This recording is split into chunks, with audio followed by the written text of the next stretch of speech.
Well, as I enter my fifth decade in teaching at the university level, especially with the new technology like reading that PowerPoint word for word like you're in the third grade, don't get me started, and loving those multiple choice exams.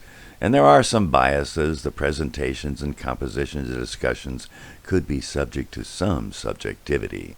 With presentations and perhaps written forms, who goes first and last can certainly nuance the examination.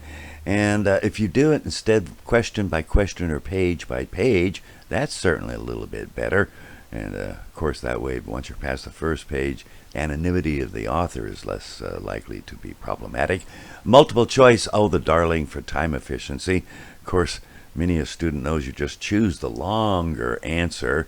So maybe we should also notice the number of questions and choices should be reviewed. With the perhaps rash assumption that the questions are not giveaways like length, etc., that, if you only had 10 questions and 3 choices, you're going to get a whole slew of students just randomly being successful.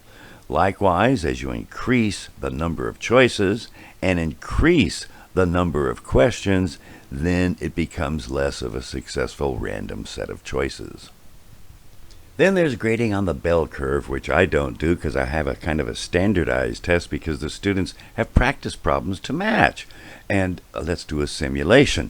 Maybe 1,000, confidence bound of 0.03. And in doing so, turns out that's not a very good way to grade. And as we'll see, some authors agree.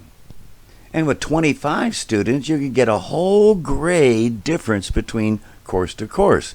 And with fewer, it just becomes more obscene. And indeed, I did a simulation. And as we will see, someone has actually done this more formally and a lot more thoroughly than I. And here's the bibliography. And you'll see in particular, look at Kulik and Wright.